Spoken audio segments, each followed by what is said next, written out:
वहीं लोकसभा चुनाव 2024 के दूसरे चरण का मतदान 26 अप्रैल को होना है।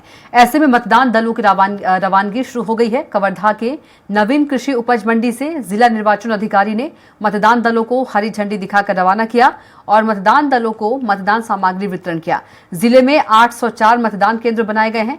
सभी केंद्रों में सुरक्षा के पुख्ता इंतजाम किए गए हैं। वहीं कवर्धा विधानसभा क्षेत्र में कुल 411 मतदान केंद्र हैं।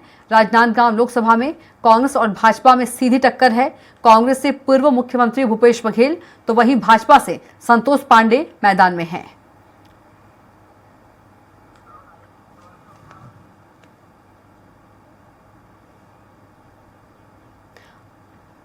और चलिए इसी खबर पर ज्यादा जानकारी के साथ हमारे संवाददाता दिलीप साहू सीधे जुड़ गए हैं। दिलीप का रुख कर लेते हैं। दिलीप, कल दूसरे चरण का मतदान है। यदि छत्तीसगढ़ में बात करें, कितनी सीटों पर कल मतदान है और क्या कुछ इंतजाम किए गए हैं मतदान को लेकर?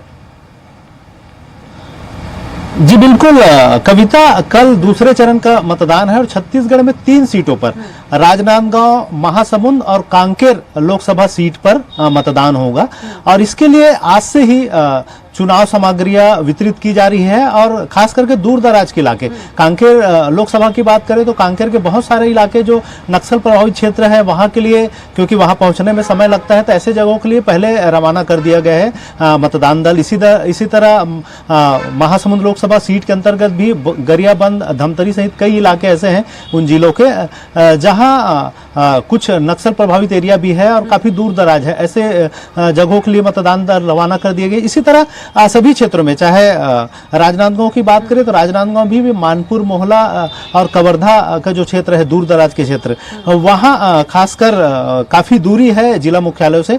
ऐसे जगहों के लिए पहले से ही जो पोलिंग दल है उनको रवाना किया गया। उसके बाद फिर बारी बारी से, और खास करके जो शहरी क्षेत्र है उनको आखिरी में रवाना किया जा रहा है। तो इस तरह से बारी बारी से सारे मतदान दलों को भेजा जा रहा है और सभी जिला कार्यालय में इसकी पहल की जा रही है और इसकी व्यवस्था की गई है।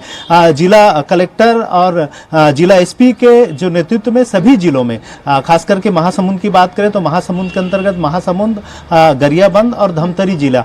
इसी तरह रायपुर की बात करें तो रायपुर में, रायपुर के अलावा बलौदाबाजार जिला भी आता है रायपुर लोकसभा के अंतर्गत।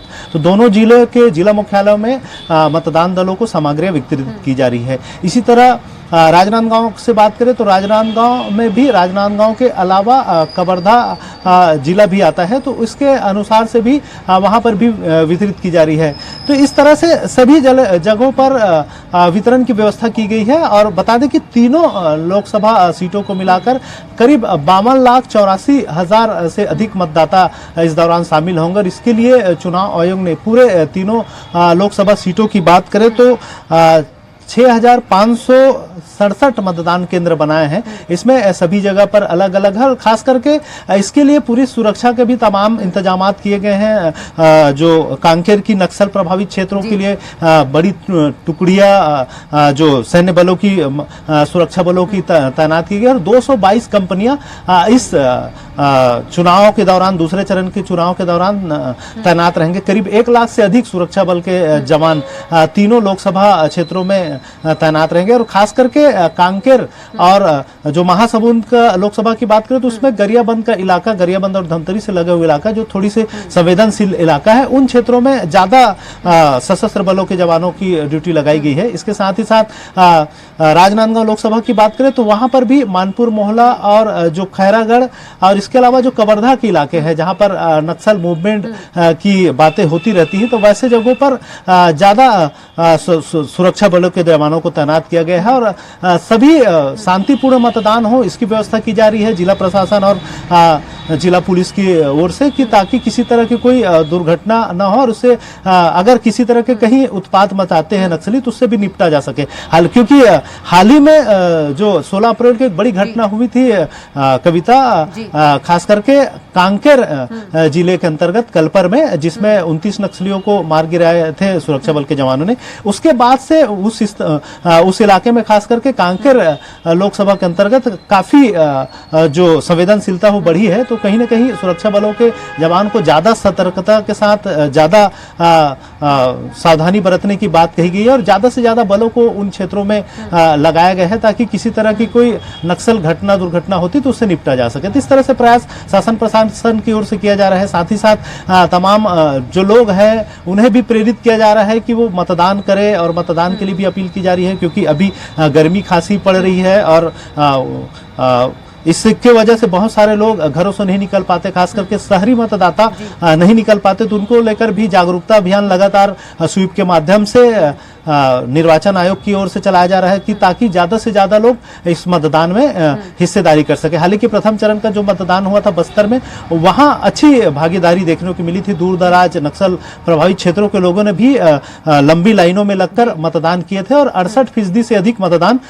देखा गया था। अब ये उम्मीद है कि दूसरे चरण को, क्योंकि ज्यादातर इलाका शहरी क्षेत्रों का आता है, तो मतदान का जो प्रतिशत है वो बढ़ेगा। अब देखने वाली बात होगी कि लोगों में कितनी जागरूकता आ पाई है अपनी अधिकारों को लेकर।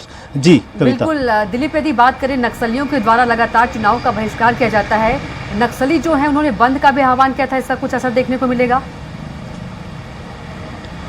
हाँ जी बिल्कुल, खास करके आज और कल मतलब बीता हुआ कल 24 और 25 2 दिन नक्सलियों ने बस्तर संभाग में बंद का आह्वान किया था। हालांकि उनके जो प्रभावित इलाके हैं, खास करके नारायणपुर का कुछ क्षेत्र, कोंडा गांव सहित जो ज्यादा दूर दराज के इलाके हैं, वहां पर प्रभाव देखने को मिला, क्योंकि उन्होंने साफ तौर पर कह दिया था कि डॉक्टर्स है या छात्र है या ऐसे जो जरूरी सुविधाएं वाले हैं उनको छूट दी थी नक्सलियों ने अपने जो पत्र जारी किए थे उसमें। और जो खास करके ज्यादा अंदरूनी इलाके हैं वहां पर प्रभावित हुआ। हालांकि नेशनल हाईवे में इसका असर देखने को नहीं मिला। नेशनल हाईवे पे लगातार जो आवागमन है वो चालू रहा और जो खास करके अंदरूनी क्षेत्र, चाहे नारायणपुर जिले की बात करें या फिर कांकेर के अंदर की जिलों की बात करें या फिर कोंडा गांव सहित तमाम जो बस्तर के जो क्षेत्र है, बीजापुर, सुकमा सहित, उन जगहों पर जो आवागमन है वो प्रभावित हुई और जो अंदरूनी इलाके हैं वहां पर बंद का असर देखने को मिला। लेकिन जो शहरी क्षेत्र और नेशनल हाईवे के आसपास के इलाके हैं वहां पर बंद का ज्यादा असर देखने को नहीं मिला। जी बिल्कुल। जी कविता। दिलीप, तमाम बातचीत के लिए आपका बहुत ही धन्यवाद।